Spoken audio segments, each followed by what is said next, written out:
दोस्तों, कैसे हैं आप सभी लोग। एक बार फिर से वेलकम है आपका मेरे YouTube channel study with Yogesh में। आज हम लोगों का अंतिम सेशन है वर्ल्ड हिस्ट्री के टॉपिकों का, यानी आपका जो सिलेबस में दिया हुआ है उसका आज अंतिम भाग आएगा। और इसके बाद आपकी 2 वीडियो कभी ना कभी यानी आपके एग्ज़ाम से पहले वर्ल्ड हिस्ट्री के फैक्ट के लेके आऊँगा, और ऐसे टॉपिक जो सिलेबस में नहीं हैं, क्योंकि बहुत से मतलब मैंने क्वेश्चन ऐसे भी देखे या बहुत मैसेज मुझे आते रहे कि सर इस टाइप का क्वेश्चन आया है, ये सिलेबस में नहीं है, वो आपका करा दिया जाएगा एग्ज़ाम से पहले पहले। ठीक है, अब आप लोगों के लिए एक बात कहनी है कि वर्ल्ड हिस्ट्री कब आपको देखनी है। ठीक है, जिसने मेरी रेगुलर वीडियोस फॉलो की हैं, यानी जो वर्ल्ड हिस्ट्री की क्लासेस को फर्स्ट से अभी तक कंटिन्यू देख रहा है, उसके लिए एक अनुरोध है, वर्ल्ड हिस्ट्री पढ़ना अब बंद कर देना। क्या करना होगा आपको, जैसे आपके नोट्स प्रॉपर बने हैं, आपने पूरी अच्छे से क्लासेस ली हैं, तो आपको वर्ल्ड हिस्ट्री पढ़ना है एग्ज़ाम से 15 दिन पहले सिर्फ रिवाइज करना है। यानी इसमें ऐसा नहीं कि एक एक 2-2 घंटा वर्ल्ड हिस्ट्री पढ़ दें, क्योंकि ये एक ऐसा सेशन है जिससे क्वेश्चन आने की जो प्रायिकता है, प्रोबेबिलिटी है, वो अनिश्चित है, मतलब फिक्स्ड है ही नहीं। हो सकता है कि 3-4 क्वेश्चन इस बार वर्ल्ड हिस्ट्री के पूछ दे, हो सकता है कि कोई भी क्वेश्चन वर्ल्ड हिस्ट्री के न पूछे। तो ये हमेशा जीएस के सेक्शन के साथ ये हमेशा संभावनाएं रहती हैं कि वो बहुत से क्वेश्चन पूछ सकता है, 3-4 क्वेश्चन अधिकतम, हो सकता है पूछे ही ना। अब लेकिन सिलेबस में दिया है, एक एक नंबर की वैल्यू आप जानते हैं, तो हम लोगों को सिलेबस तो कंप्लीट करना ही करना था, और हम आज उस मुकाम पे पहुंच चुके हैं कि वर्ल्ड हिस्ट्री भी हमारा कंप्लीट हो गया। तो आप लोग क्या करना, जिसका नोट्स बने हैं उसको आज के एक बार आज रिवाइज कर लेना स्टार्टिंग से अभी तक का। उसके बाद वर्ल्ड हिस्ट्री की कॉपी खोलना ही मत। कब खोलोगे, एग्ज़ाम डेट जब आएगी उसके 15 दिन पहले वर्ल्ड हिस्ट्री पढ़ोगे, और वो 2 दिन में आपका, 2 दिन भी नहीं, 2 घंटे में कंप्लीट हो जाएगा। 2 से 3 घंटे में आपके लिए वो इनफ है, यानी पर्याप्त तो हो जाएगा आपका 2 से 3 घंटा, अगर आप एक दिन वर्ल्ड हिस्ट्री रिवाइज करते हो तो। क्योंकि आप कॉन्सेप्ट समझे हैं, आप साथ साथ चले हैं, और साथ चलने का ये फ़ायदा होता है कि हम जब उसको दोबारा रिवाइज करते हैं तो ईजिली क्या आ जाता है, हमारे दिमाग में बैठ जाता है। ठीक है, तो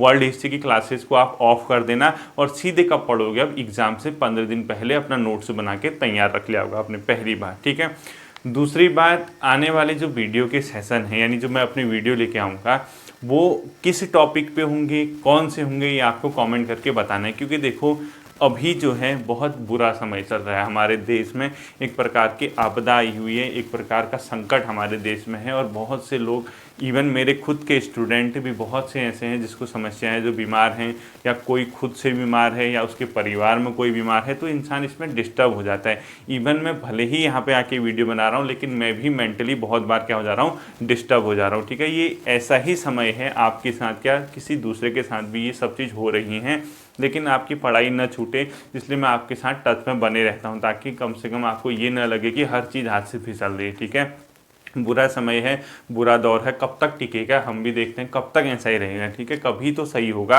आज नहीं तो 1 महीने बाद, 2 महीने बाद, 2.5 महीने बाद स्थिति जब सामान्य आने लगेगी, आपके एग्ज़ाम वगैरह होने लगेंगे, तो फिर चीज़ें, अपनी जो लाइफ होती है, जो ज़िंदगी होती है, दोबारा अपनी पटरी पे आना शुरू हो जाएगी। तो उसका हमें वेट करना होगा। अनावश्यक रूप से आप लोग कोई भी घर से बाहर मत निकलना।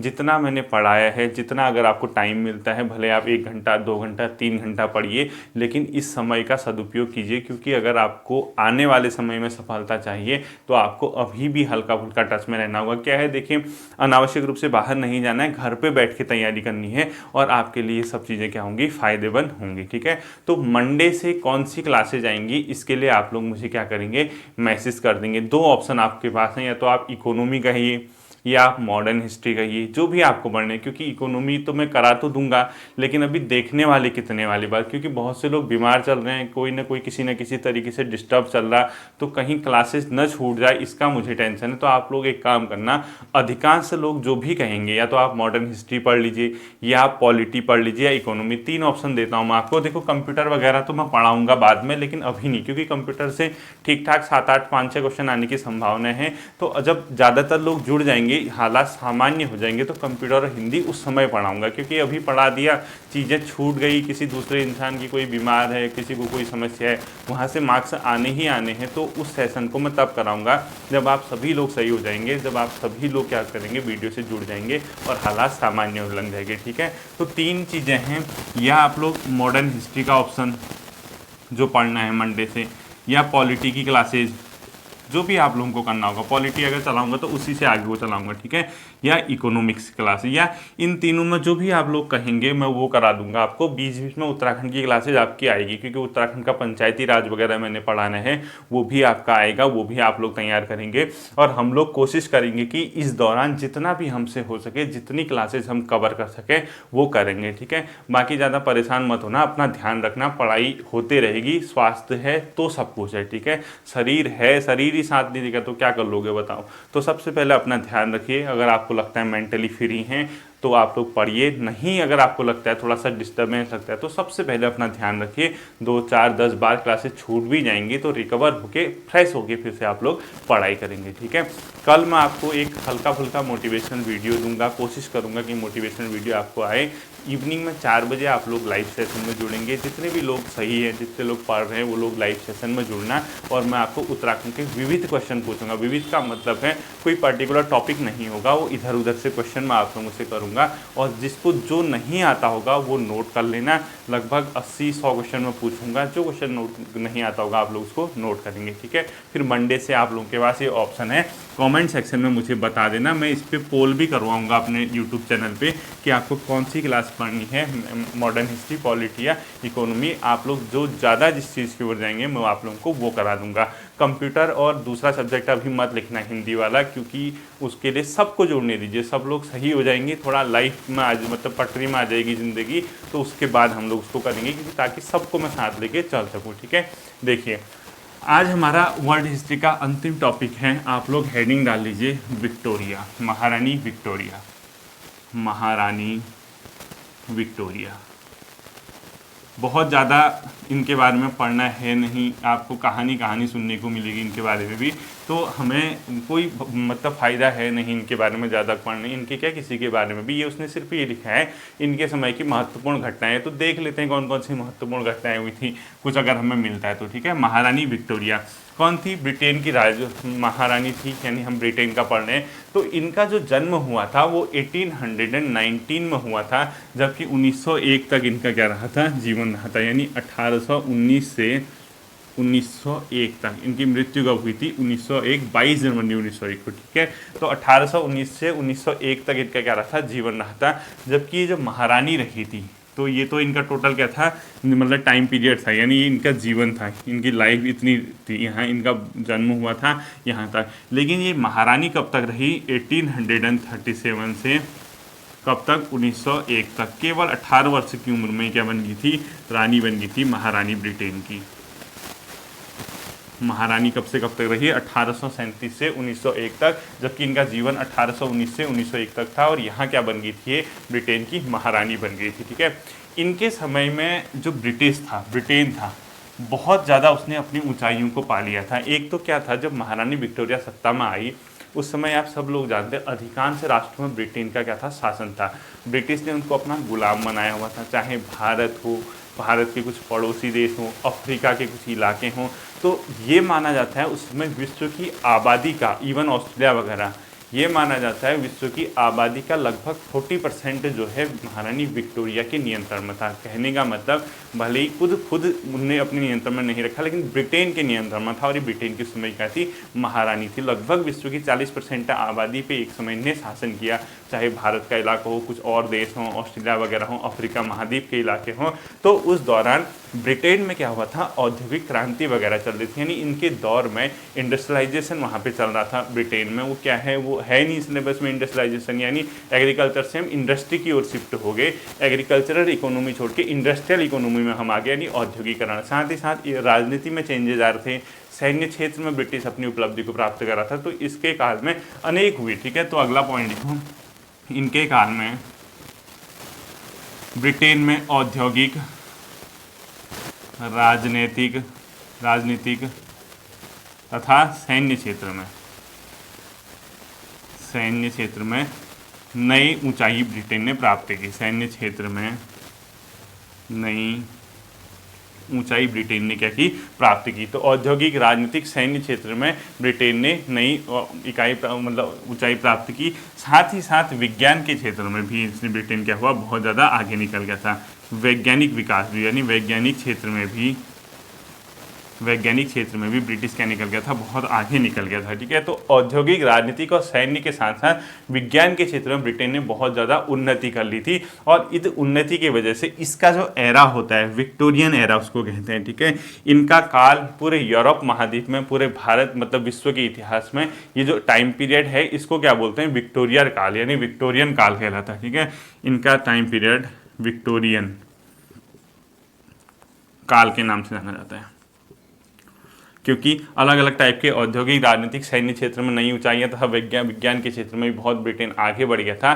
तो इस वजह से इनका जो काल है अपने आप में क्या कहलाता है, विक्टोरियन काल के नाम से वो जाना जाता है। ठीक है, अब इसकी जो मतलब महारानी विक्टोरिया है, इसकी बहुत मतलब इसके समय की जो घटनाएं हैं, इन घटनाओं की ओर हम जाते हैं तो इसके आप लोगों ने एक नाम सुना होगा, विक्टोरिया क्रॉस। विक्टोरिया क्रॉस मिलता है, अवार्ड होता है, वो ब्रिटिश गवर्नमेंट देती थी। आप लोगों ने नाम सुना होगा विक्टोरिया क्रॉस, सुना है, विक्टोरिया क्रॉस सुना ही होगा। तो विक्टोरिया क्रॉस क्या होता है, जैसे आप लोगों ने उत्तराखंड में भी सुना होगा, गब्बर सिंह को या किसी दूसरे को विक्टोरिया क्रॉस से कब सम्मानित किया गया था। विक्टोरिया क्रॉस का सीधा सीधा तात्पर्य क्या होता था, जैसे जो युद्ध वगैरह होते थे, युद्ध वगैरह के जो बहुत नायक टाइप के होंगे उनको एक अवार्ड देती थी, जिसने वीरता का परिचय दिया होगा, मतलब युद्ध वगैरह में, लड़ाई वगैरह में।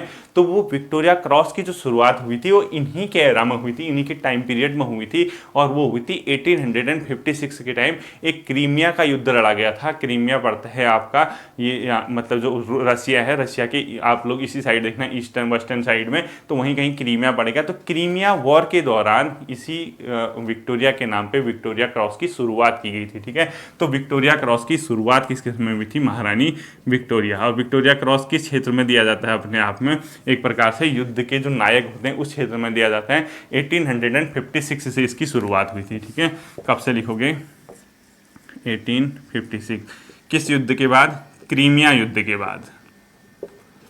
अब ये हमने देखना है नहीं, ठीक है, क्रीमिया युद्ध के बाद किसकी शुरुआत हुई थी, विक्टोरियन क्रॉस की शुरुआत हुई थी। महारानी विक्टोरिया उस टाइम ब्रिटेन की क्या थी, रानी थी, और इन्हीं के नाम से उसकी शुरुआत हुई थी। इसके अलावा आप लोगों ने इनके बारे में सुना होगा, अनेक विश्व के नाम हैं, यानी विश्व में अलग अलग चीज़ों के नाम इन्हीं के नाम पे पड़े हैं। जैसे अफ्रीका की सबसे बड़ी झील का नाम बताइए, एक झील का नाम विक्टोरिया झील सुना होगा आपने, विक्टोरिया फॉल सुना होगा, विक्टोरिया क्रॉस आपको बता दे। तो अलग अलग स्थानों में इनके नाम पे क्या पड़े हैं, मतलब इन्हीं के नाम पे उन चीज़ों के नाम पड़े हैं। तो विक्टोरिया क्रॉस की शुरुआत आपको समझ आ गया होगा। ठीक है, अब देखो इसके जो संबंध थे, यानी यूरोप महाद्वीप में बड़े बड़े जो राजघराने थे उनके साथ इसके वैवाहिक, इनके परिवार के वैवाहिक संबंध थे। और ये भी बताया जाता है लगभग इसके जिंदा रहते हुए इसकी 35 पोते तक थे, यानी अलग अलग जगह इनका पूरा जो, क्योंकि पारिवारिक संबंध होंगे तो बच्चे वगैरह जो होंगे तो बहुत अच्छे इसके संबंध थे। तो अलग अलग परिवारों में होने के कारण इनको यूरोप की दादी नाम से भी जाना जाता था, यूरोप की दादी। ठीक है, यूरोप की दादी नाम से भी किसको जाना जाता था, महारानी विक्टोरिया को ही जाना जाता था, क्योंकि पारिवारिक संबंध बहुत जगह थे, शाही परिवारों में इन लोगों के संबंध थे, तो यूरोप की दादी के उनके नाम से इनको जाना जाता था। अब देखिए एक महत्वपूर्ण क्वेश्चन जो इस टॉपिक से आ सकता है वो मुझे लग रहा है, आप लोगों ने एक नाम सुना होगा, ईस्ट इंडिया कंपनी। यानी ईस्ट इंडिया कंपनी कौन थी, भारत में शासन करने वाली एक कंपनी थी ईस्ट इंडिया कंपनी, जो ब्रिटिश एलिजाबेथ के समय में बनी थी। मैंने आपको लास्ट वीडियो में बताया था 1600 ईस्वी में उसने भारत में एक लंबे समय तक शासन किया। लेकिन जब 1857 का रेवोल्यूशन हुआ, भारत में 1857 की क्रांति हुई, उस क्रांति के बाद ईस्ट इंडिया कंपनी से ब्रिटिश सरकार द्वारा शासन भारत का छीन लिया गया। और भारत का शासन छीनने के बाद किसको दे दिया गया, ब्रिटिश संसद अब डायरेक्ट क्या करती थी, भारत के शासन पे क्या कर सकती थी, नियंत्रण कर सकती थी। यानी ब्रिटिश राज सत्ता ब्रिटिश संसद के हाथों में, ब्रिटिश सरकार के हाथों में ईस्ट इंडिया कंपनी से शासन छीन के दे दिया गया। वो किसके समय हुआ था, महारानी विक्टोरिया। तो क्या लिखोगे अगला पॉइंट, ईस्ट इंडिया कंपनी का भारत में शासन, का भारत में शासन छीनकर, भारत में शासन छीनकर किसको दे दिया गया, ब्रिटिश राज सत्ता या ब्रिटिश संसद को, ब्रिटिश राज सत्ता यानी ब्रिटिश की जो सरकार होगी वहां को दे दिया गया। ठीक है, ब्रिटिश राज सत्ता को एक कंपनी से छीन लिया गया, को दे दिया गया। ये पूरा लिखना है। ईस्ट इंडिया का भारत में प्रशासन ब्रिटिश राजसत्ता को दे दिया गया। कब दिया गया? 1858 में। और उस समय शासिका कौन थी ब्रिटेन की? अपने आप में 1858 में 1858 में कर देना, ठीक है। ये किसके समय हुआ था? अपने आप में महारानी विक्टोरिया के समय। इस क्वेश्चन को भी आप लोगों ने ध्यान रखना है। तो ये जब इसने अपने हाथ में सत्ता ली, ब्रिटिश संसद के हाथ में शासन गया, तो भारत में इसकी लोकप्रियता बहुत बढ़ गई थी। इसने क्या किया? बहुत से सुधारात्मक काम किए, चाहे भारतीय राज्यों के प्रति हस्तक्षेप की नीति हो, हम इसमें हस्तक्षेप नहीं करेंगे, इंटरफेयर नहीं करेंगे, किसान वगैरह के जो इश्यू होंगे, तो बहुत लोकप्रिय ये हो चुकी थी। मॉडर्न हिस्ट्री में मैं आपको पढ़ाऊंगा। बाद में क्या किया गया? इसी के आगे 1 मई 1876 को ब्रिटिश संसद द्वारा इनको भारत की भी महारानी घोषित कर दिया गया। पहले ये इंग्लैंड और आयरलैंड की महारानी थी, और 1 मई 1876 को इनको भारत की महारानी घोषित कर दिया गया। जो मोस्ट इंपोर्टेंट क्वेश्चन है वो जीएस के अंदर भी आता है। तो अगला पॉइंट लिखो, 1 मई 1876, 1 मई 1876 को ब्रिटिश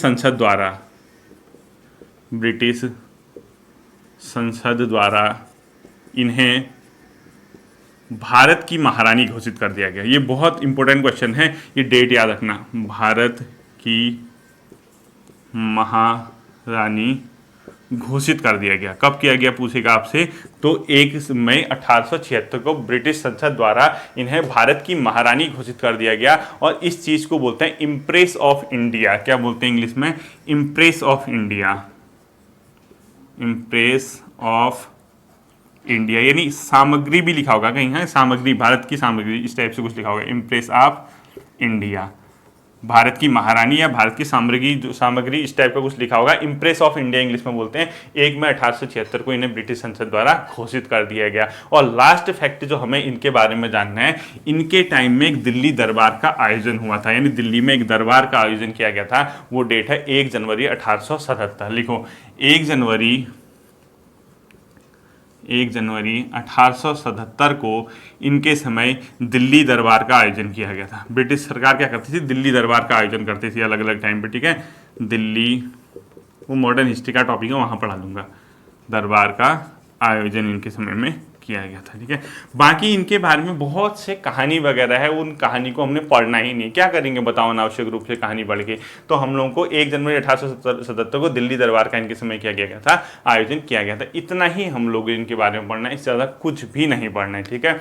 शॉर्ट वीडियो है, छोटी वीडियो है, और इसी के साथ आपका वर्ल्ड हिस्ट्री का जो सेशन है वो आज कंप्लीट होता है। आप लोग अब इसको कब रिवाइज करेंगे? एग्जाम से 15 दिन पहले। जिसने रेगुलर वीडियो फॉलो की है वो उसको तब फॉलो करेगा, उससे पहले फॉलो करने की जरूरत नहीं है। आप लोग मुझे कमेंट में बता देना कि नेक्स्ट सेशन मॉडर्न हिस्ट्री पढ़ना है, इकोनॉमी पढ़ना है, या फिर इंडियन पॉलिटी पढ़ना है। जो ज़्यादा लोग बताएंगे उसकी ओर मैं जाऊँगा। और अपना ध्यान रखिए, अपने परिवार का ध्यान रखिए। फिर मिलते हैं कल संडे लाइव क्विज में। हो सके तो मोटिवेशनल वीडियो के साथ मैं पहले आऊँगा। अपना ध्यान रखिए। Thank you.